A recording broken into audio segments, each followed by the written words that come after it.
What is up? Welcome back to another video. I cannot believe that in 4 weeks from today, I will be stepping on stage in America at the WBFF Atlantic City show. Super excited for that. But also, it's November, which means it's my birthday month. Yeah! And another thing, I cannot believe the fact that it's already November. I feel like this year is absolutely flying by. But anyway, in today's video, I wanted to give you kind of an update on how prep is going. I feel like it's been a while since I gave the YouTube fam an update on that, as well as a full day of eating now that my calories have dropped.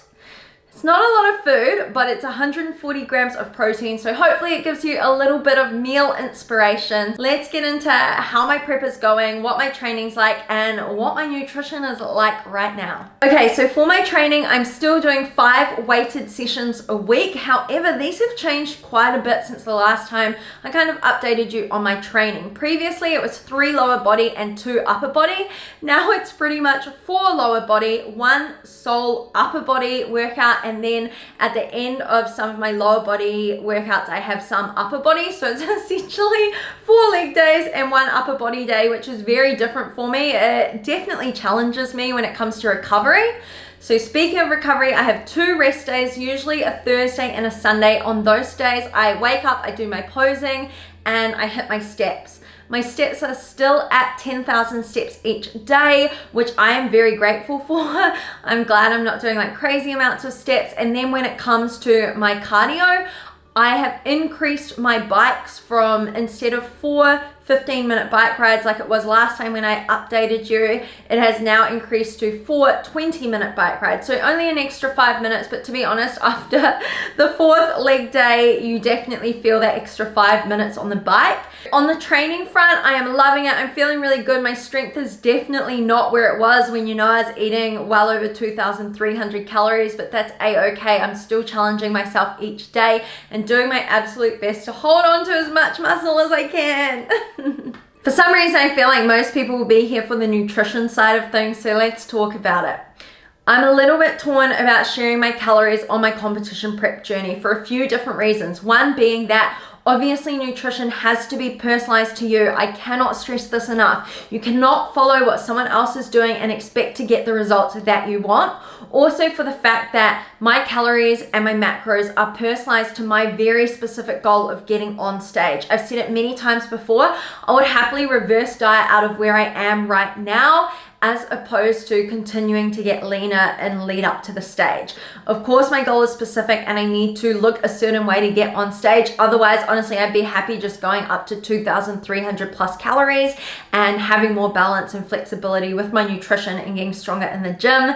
But you know what? This girl's got a goal, and I've got to put in the work for it, which means sticking to my nutrition, and that is currently at 140 grams of protein. I'm hitting 30 grams of fiber each day. I am doing weekly updates on Instagram. If you want to see my updates on how I'm going every single week, you can head along to @Julie_fit4life, and I usually put my weight there and my calories and things like that. So feel free to go check that out. But in terms of my nutrition, what has changed since my calories have lowered? I have honestly cut out all the added extras. So this means no sauces. It means not, you know, having jelly light, not having all these extra things that would, you know, only be a little amount of calories, but it adds up across the week. I'm really choosing to use all the calories that I have on the foods that I'm consuming, whether that means, you know, I'm having more cucumber or more vegetables and things to help me feel a little bit fuller where I can, to help with recovery and sleep. So I've cut out all the extras. You'll see, like from today, that I don't have sauce with my chips. I choose to use the egg yolk to dip my chips in and things like that. It's just about, you know, getting rid of any extras. And I'm not saying that this is something you need to do. I'm not saying that anyone else needs to do this. Everyone that follows me knows that I absolutely love sauces. I love chocolate. I love ice cream. I love jelly light. All those good things I absolutely love. But with this very specific goal in just 4 weeks time, I just don't have the wiggle room to be having those extras. So that's why when you see today's full day of eating, it's, I guess, not boring, but like not super exciting, if you know what I mean. Now, wait, I wanted to talk about this because so far I posted my why isn't the scale decreasing video, which if you haven't already watched, I highly recommend going to watch it, because since August I am now down over 5 kilos and I've been really consistent with all my key habits. All the key habits I talk about every single live, every single week, all over everywhere. Water, steps, sleep, nutrition, and training. All those things go hand in hand to help me shift the scales down. Today at 4 weeks out, I actually weighed in at not only my lowest of this prep, but also the lowest of this year. Now, this is something that I find really interesting because earlier in the year, I was nailing all my habits to the dot for the April GC show, but I had also lost a loved one, also moved houses, and was going through a lot of stressful things in life. I didn't think that I was stressed, but clearly it was impacting my body from the inside out. And even now thinking about it, I still get really emotional, of course.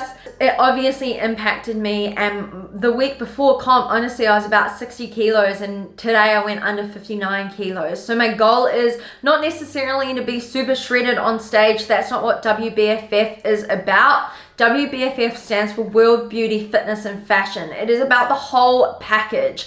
I don't just want to get as lean as I can. I want to have shape. I want to look presentable, marketable on stage. I want to have, a nice full face. I want to feel really good and healthy on stage. But it is just interesting to see how my weight has changed versus back in, March and April when I was on my prep for Gold Coast.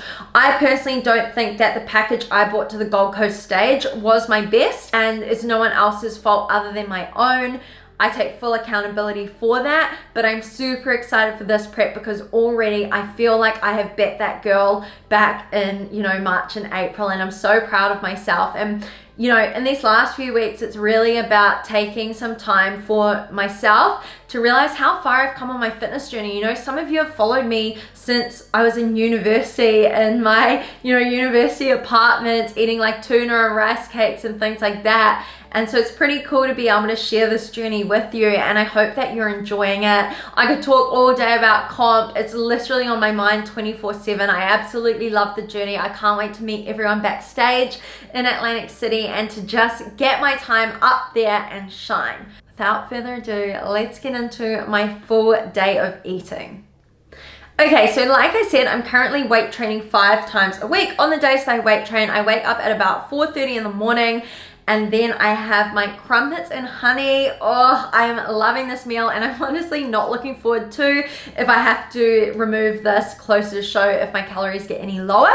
But I'm loving honey on crumpets. I'll also have Oxy Shred, and then I head into the gym with all my other pre-workout supplements and my intra-workout supplements. If you missed my supplement haul video, I've talked all about sups in previous videos, so definitely go check that out. After my workout, I decided to have eggs, egg white, and some low potatoes. Oh, this was delicious. I always do my chips now with coconut oil spray since we have it here in New Zealand. I feel like it flavors them a little bit. I also sprinkle some garlic and herb seasoning on them, as well as my eggs and egg white. And then instead of using sauce, I decided just to dunk my chips in the egg yolk, and this was delicious. I'm actually loving it. So I've been having this kind of breakfast combination post-workout a couple of times in the week. I've been trying so hard to space my meals out across the day so that I don't get too hungry later on in the day. Luckily, I was super busy in the morning, so I was kind of distracted working and things, and I didn't notice too much hunger. So at around 10:30 or 10 a.m. I'll usually have a Cosmo Strawberry Oxy Shred. This has caffeine in it, which I find boosts my energy and helps to curb my appetite until lunchtime. And then at 1 o'clock, Ross and I had our lunch. My meals are very simple right now. I pretty much eat the same things most days just to save myself having to track different foods and things. I'm not following a meal plan. I am tracking my macros. I find this is just the easiest thing for me to make the most of what vegetables are in season and what kind of vegetables and protein sources I have. So I just had air fried chicken with garlic and herb seasoning along with some pan fried vegetables. My afternoon snack is super simple. I'll usually really try and push it out until about 3 o'clock in the afternoon afternoon if I can. Try not to eat it straight after lunch. And this was just chia seed water, macro protein powder, stirred all around, left in the fridge to like cool down and thicken up. Absolutely loving chia right now. I'm having chia seeds every day. It's great for fiber intake as well, especially on low calories. So I'm loving that, and I'll usually top it with peanut butter, blueberries, or raspberries depending on my macros. Also, the neighbors have decided to cut their grass right now, so hopefully that's not too loud. And then for dinner, Ross and I have dinner at about 6-ish, maybe 6 or 6:30. So I really spaced my meals out pretty well across the day to help me. I'll usually eat like half a cucumber while I'm prepping dinner just to stop me from wanting to snack on anything else. Pumpkin, air fried, love it. Air fried chicken, garlic and herb seasoning literally on everything, and then some stir fried veggies. And of course, no dessert. Who am I? I don't know. I'm definitely not having any desserts currently, just because I'm really focused on having those 4 key meals plus the pre-workout meal. Essentially, it's 5 meals from the morning pre-workout. On rest days, it's going to be 4 meals without that pre-workout meal, and I just have the calories somewhere else. Pre-workout meal, it's a breakfast post-workout, it's a lunch, it's a snack, it's a dinner, and that's it. This is definitely new for me to share what calories I'm on, or the amount of food that I'm on, and the highs and the lows. Recently on Instagram, I've noticed a few people asking me more questions about comp prep. So if you have any questions at all, feel free to drop them in the comments below. I'd love to answer them and share as much insight as I can to competition prep. I really want to stress this again. Competition prep is not for everyone, and it's definitely not something that you need to feel you need to do on your fitness journey to progress. If anything, I would suggest that someone would want to spend a year or 2 solidly going through a shred, reverse, and build phase to understand what it's like to go through the changes in body composition and to build a good foundation. Year round, I track my macros, I ensure that I'm hitting my water intake, my sleep, my steps, my workouts. All of these things are things I do every day. So the main thing that changes when I go into competition prep is, 1, the flexibility lessens by a lot. The restrictions increase in terms of the food choices that I make and family dinners and things. Obviously, I'm not going to be eating out at restaurants, not that I do really anyway. I guess adherence to nutrition is a lot higher in a competition prep, and then of course you've got to add imposing on top of everything else. Otherwise, comp prep is pretty much my lifestyle. There's just a few things that need to change and go to a whole new level when it comes to getting to that stage ready physique. I'm super excited to take you on the journey over the next few weeks. Let me know what you want to see on my YouTube channel, what you want to hear on the podcast, what you want to see on Instagram. I'd absolutely love to hear from you. Thank you so much for tuning in, and I'll catch you in the next video.